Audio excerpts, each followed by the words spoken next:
I'd like to welcome everyone to Hope Unitarian Church this morning. It's great to see you all, and I'm glad you're here. I'm the Reverend Justin McCreary, and I'm excited that we will be having service together this morning. If you're new to Unitarian Universalism, one of the things I always like to say is that we're covenantal, we're not creedal. This means that we're more about our relationships together than what we believe individually. We may believe a myriad of different things, but what we find important is how those beliefs feed into our relationships together.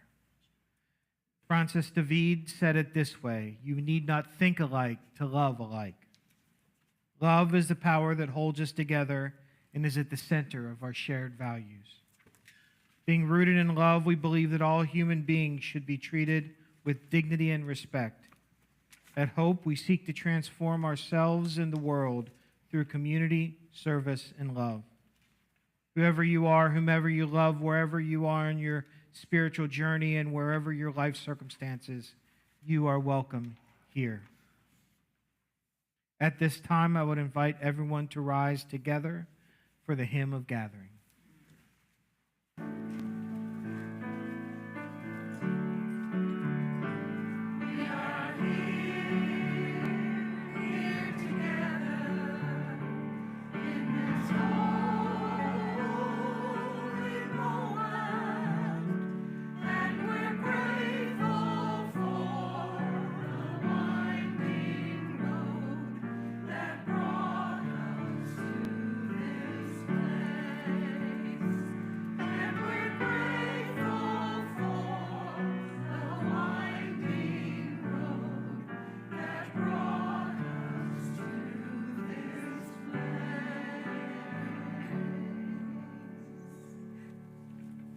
It's our tradition at Hope Unitarian Church to begin every service with a chalice lighting, and we say these words as we light that chalice this morning.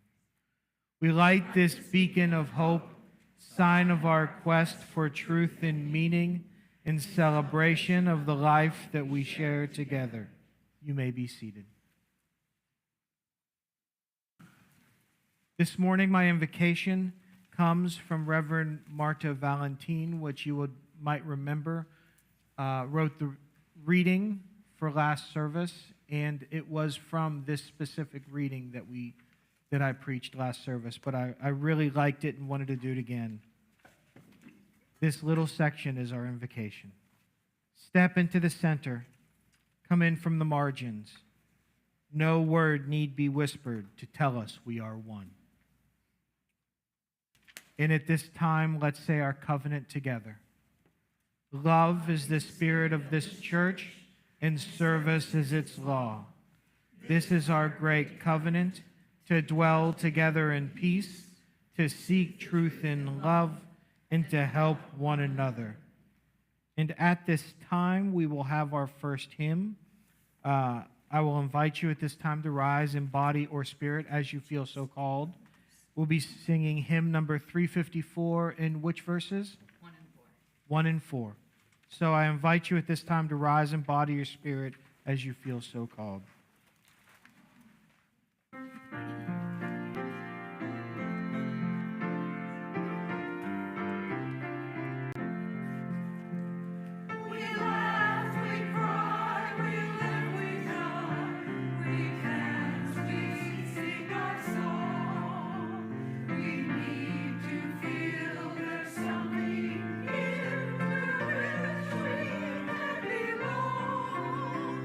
We need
I'm Janet Nobles, and welcome to church. I've got a few things to share, and I really was kind of overwhelmed with a number of announcements, and I just wanted to let you all know that at the membership table, Gail has made this little schedule that talks about the things that are regularly scheduled, and so you can just pick this up and put it in your purse, and you'll have most of these things, but there are a few things that I need to share. First of all, Supper Club is going to resume in September, and if you wish to have your name added to the list that we already have, please see Anita Ward. She's the one who does the job of scheduling, which is a thankless task. And then just a reminder, Charlie Dugan's coming next week, right? And that's always an exciting day in Adult Forum. And then on the 24th, it's Women's Equality Day, and we have a speaker coming on that day too, and her name is Kate Neary, and she is the City of Tulsa's chair of the City of Tulsa's Women's Commission, and we will be speaking about the ERA and a number of things like that. So that is another reason to be here at 10 o'clock for Adult Forum. And then some of our regularly scheduled things are Thursday on August the 24th. Is Family Game Night. It's up here at the church. Bring snacks, have fun, play games with the children, all kinds of games.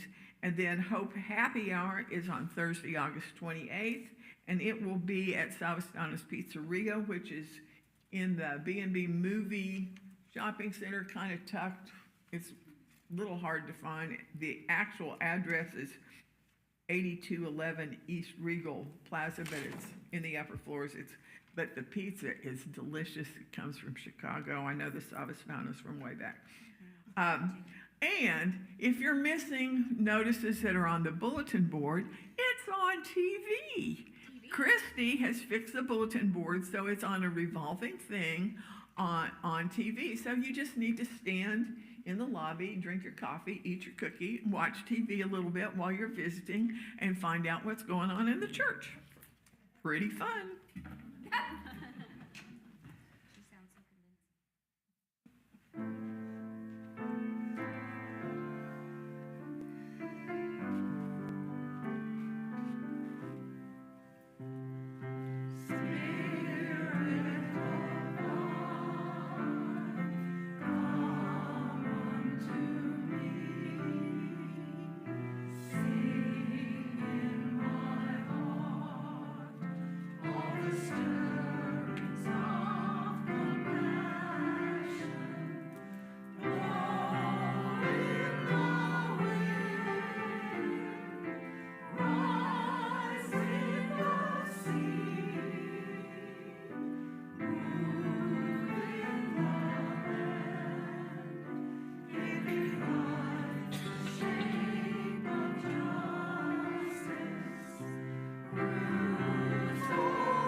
This meditation is by Reverend Gretchen Haley.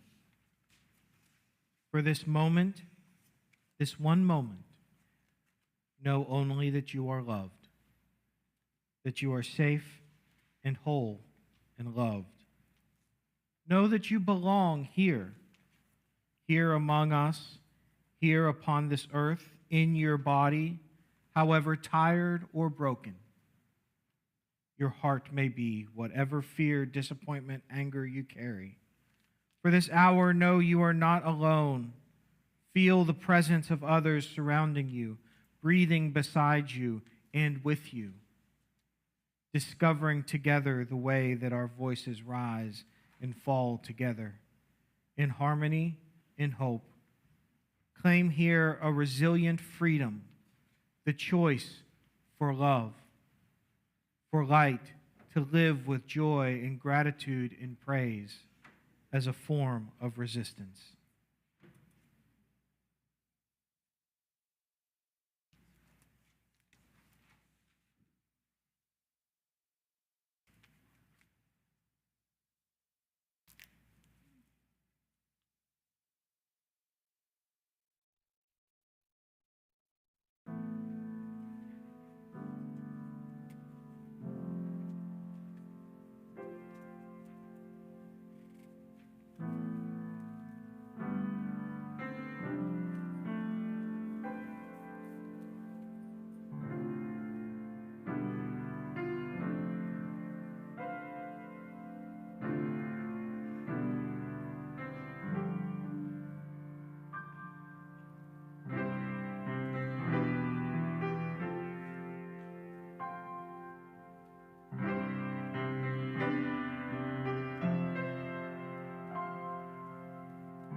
Bless you.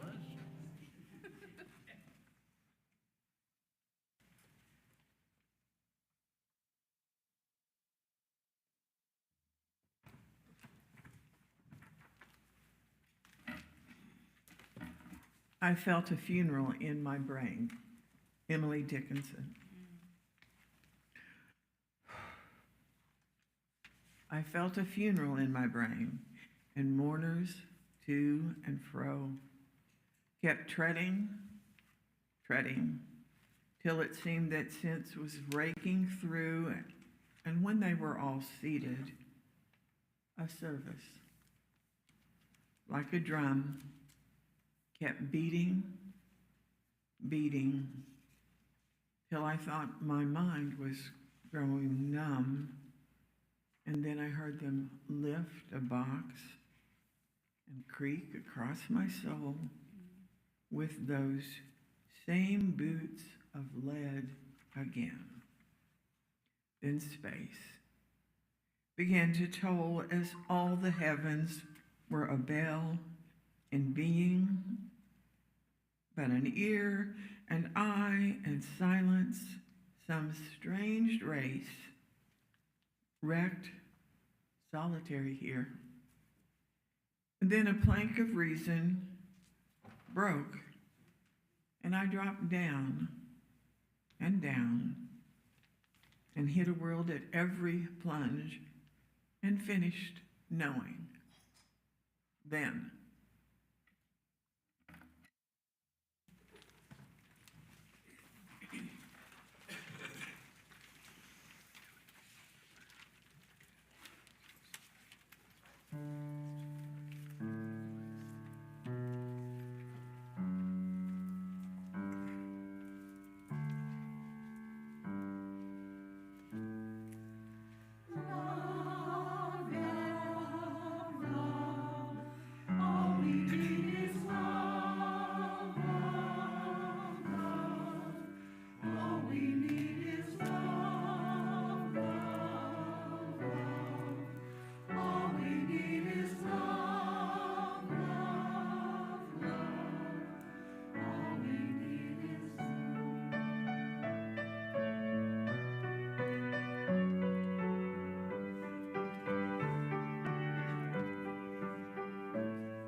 I want to start this sermon with a poem by David White called Self-Portrait.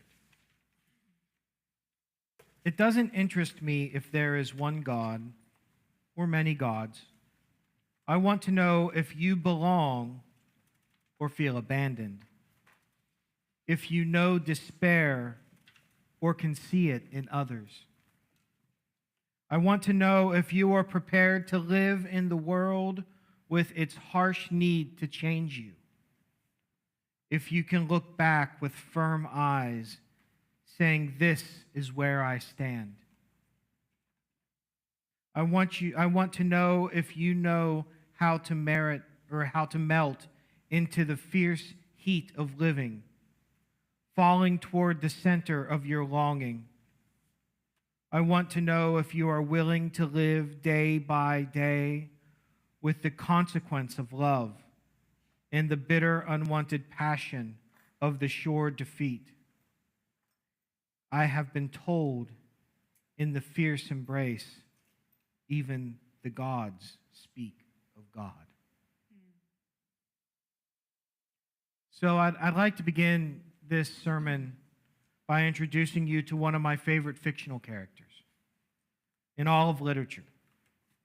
Not the great Odysseus, who traveled far reaches so that he may return home.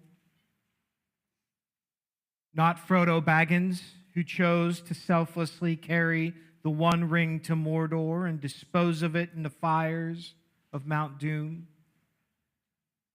And not Daniel Webster, who outwitted the devil in his dark tricks, or Faust, who reached for glory and, depending on your reading in the author, came out with the same outcome. No, I speak of Bowerick Wildbagger, also known as Wildbagger the Infinitely Prolonged. The character takes up less than 2 pages in Douglas Adams' epic series, The Hitchhiker's Guide to the Galaxy. If you've never read The Hitchhiker's Guide, it's one that I recommend, especially for anyone who's a fan of science fiction or laughing. This series surrounds a fictional book called The Hitchhiker's Guide to the Galaxy that comes on a tablet and tells people that whenever they start their jet setting across the galaxy, don't forget your towel. The series follows everyman Arthur Dent and his alien best friend, Ford Prefect, as they travel through the galaxy. Oh, and the Earth is destroyed in the first chapter. But back to Wildbagger, the Infinitely Prolonged. Wildbagger appears in the book Life, the Universe, and Everything, and is described as one of the universe's very small number of immortal beings. The book says, most of those who are born immortal instinctively know how to cope with it. But Wildbagger was not one of them. Indeed, he had come to hate them. He had his immortality inadvertently thrust upon him by an unfortunate accident with an irrational particle accelerator, a liquid lunch, and a pair of rubber bands. Yes. The book also goes on to say, Wildbagger closed his eyes in a grim and weary expression, put on some light jazz on the ship's stereo, and reflected that he could have made it if it hadn't been for Sunday afternoons. We're cautioned in this story that the immortality sounds fun, but if you're not prepared for it, it becomes, on good days, very boring, and on bad days, ferociously sad. Imagine seeing all your friends and family pass away, having to remake friends every 20, 30, or 40 years because people have a habit of dying, whether they intend to or not. Except for Wildbagger, the Infinitely Prolonged. In the final section I'm going to quote, tells us what it is about Sunday afternoons that he can't handle. And for fun, I'm going to read it in a British accent. Let me get a drink first.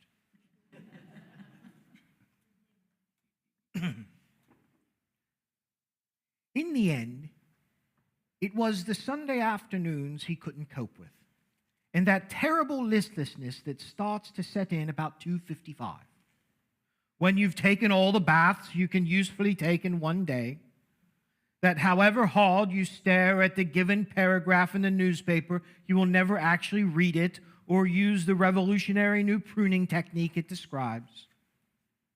And that as you stare at the clock, the hands will move relentlessly on to 4 o'clock, and you will enter the long, dark tea time of the soul.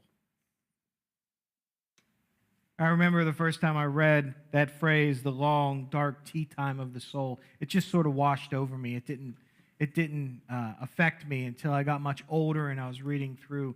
And those words, it says it all, doesn't it? Tea time, it's supposed to be a break in the afternoon. But what happens when that break goes on and never stops? When it becomes long and thoughts become dark and the soul just sort of lets go, wishing for oblivion.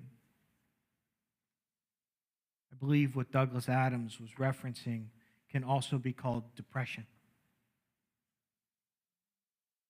But there's something poetic about calling it the long, dark tea time of the soul, and it is the choice that I often go for.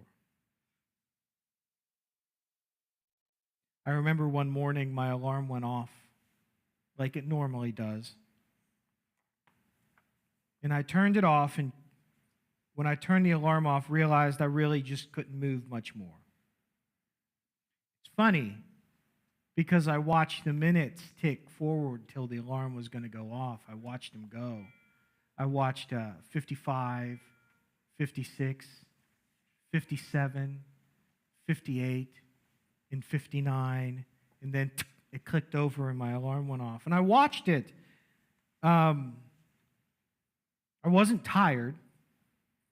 I wasn't exhausted. I wasn't even sad. I just couldn't make myself move. See, depression, it's a funny thing. For someone who's never felt crippling depression, or someone who's only felt, let's say, sadness or reasonable depression, maybe you're sick, maybe someone you love is sick, maybe something hard is going on at work, or someone you love has died. You know, reasonable sadness. But depression is something different. Andrew Solomon describes it this way by saying it's the opposite of depression isn't happiness, but vitality. I thought of that lying in bed that morning. The opposite of depression isn't happiness, but vitality. But the thing Solomon says that's always echoed with me is that depression is not putting on a gray veil, but thinking that the veil has been removed. And with the veil of happiness removed, finally, the truth is revealed. What he sort of means to say is that depression doesn't feel like looking through certain colored glasses. It feels like seeing what actually is, with glasses removed. It feels like seeing the truth that other people just miss. In the words that stick so often in my brain when I can't get up on a morning, Solomon says, the truth lies. Lying in bed, I think, this doesn't make sense. I'm not dreading my day. I'm not afraid something bad's going to happen, at least not more than normal. In fact, if it wasn't for a few things on paper, life would be going just fine right now. And as I lie there, I think of my dad, who got up every day at 5 o'clock to go to work, never missing a day, my grandfather, who did similarly. And I compare myself to everyone out there that gets up early and goes to the gym, and then the self-doubt and the anxiety kick in. And all of a sudden, I've convinced myself that I'm the worst scum of the earth because everyone else does it just fine. What's wrong with me? This just is not rational. But here's the thing: depression, anxiety, mental illness, these things aren't rational. They may be exacerbated by external stimuli, but the reality is they're chemical. And the worst thing we can do is keep them a secret. So why am I telling you this? I'm supposed to be the strong one, right? I'm the minister. Emotionally, I should be bulletproof. I'm not saying it because I want you to tell me that I'll be okay or that I am okay. I don't need you to make me feel good. I have colleagues and friends and a therapist and medication for that. I'm telling you because no one ever told me that it's okay to feel that way. I'm going to say that again. It's okay to feel that way. One of the books I keep on my shelf in the counseling section is a book called Why Do Christians Shoot Their Wounded? I always get a visceral response to that title. It's about the belief that if we love God enough, that they will take care of our mental health and we don't need a doctor or medication. That's what the author means by shooting your wounded. It's about judging mental health as something that should be kept secret and something someone should be ashamed of, or something that we can force to go away if it would just work, if we could just work a little harder. And though there's been movement in the field, even today we live in a world that stigmatizes mental health and tells us we should always be producing something, that there is no time for this kind of illness. Because that's what it is, it's an illness. But I tell you today, because no one ever told me, no one ever told me I was just as worthy of joy and happiness as everyone else. No one told me I was okay. But mostly no one told me that they were like me. Because here's the funny thing. I know that if I'm going to be a whole person, I need to accept who I am, all the parts of who I am, even the ones that are very uncomfortable. The fact is, I'd never have the strength to leave my old faith had I not been struck with depression and anxiety. I'd have never met my wife without depression. I'd have never come to the greatest joys in my life if I wasn't a person who struggled regularly with depression. I would have never learned what true joy is, that excitement and love, what they could feel like. And without my depression, I would have never known what it was to like to be with people truly. Like I said, I don't need you to tell me that I'm okay. I know I am. But not everyone out there does. They need to hear that depression isn't rational. They need to hear that it's okay to take medication. They need to hear that they aren't broken. They need to hear that the leaders in their life aren't strong all the time. To hear that they are not alone, because I think there are a lot of lonely people out there who just need someone to reach out. And we may not understand them. They may be our enemy or our closest friend. But they may need to hear the message of love that says they are okay just the way they are. That no one is normal.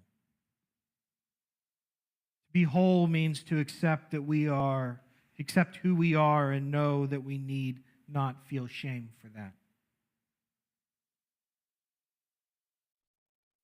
One of my favorite things about the humor in The Hitchhiker's Guide, especially about Wildbagger created meaning in his life so that he could deal with his day-to-day struggles, And the meaning he created was he decided he was going to insult every person that ever lived. And in the 2 pages he shows up in the entire story, in the entire tome, he's insulting people. Maybe that's not the best way to go forward. But I do get a kick out of that. But I think what I appreciate the most is that I understand the long, dark tea time of the soul and how it gets in the way of me being whole. How not being able to accept those parts of myself make me only a part of what I am. So I want to close this service or this sermon with one of my favorite poems that I use all the time. It's called The Guest House. It's by Rumi. This being human is a guest house. Every morning a new arrival, a joy, a depression, a meanness, some momentary awareness comes as an unexpected visitor. Welcome and entertain them all. Even if they're a crowd of sorrows who violently sweep your house empty of its furniture, still treat each guest honorably. He may be clearing you out for some new delight. The dark thought, the shame, the malice, meet them at the door laughing and invite them in. Be grateful for whoever comes, because each has been sent as a guide from the beyond.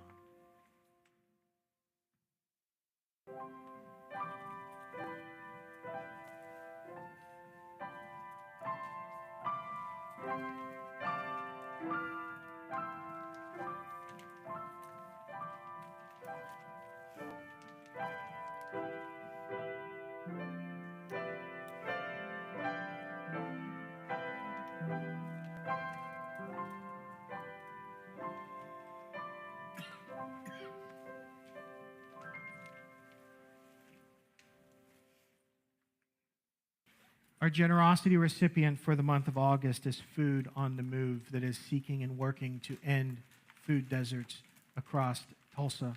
And I would invite you, if you would like to donate to Food on the Move, to write generosity in your check line or just drop cash in the basket. If at this time you'd like to pay your pledge, you don't need to write anything in the memo line of the check. You write generosity in the memo line if you want to. And if you want to pay it with cash, there are envelopes provided on which you can do that. But I'd ask at this time that you give to help people who can't find the help that they need themselves.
We build on foundations we did not lay.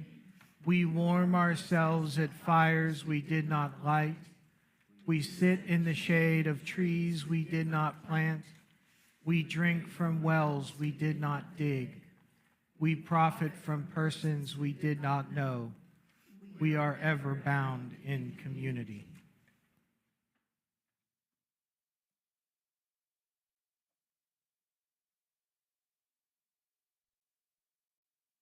At this time, I would invite you again to rise, embody your spirit as you feel called, and we sing hymn number 128, For All That Is Our Life.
Let's extinguish the chalice together.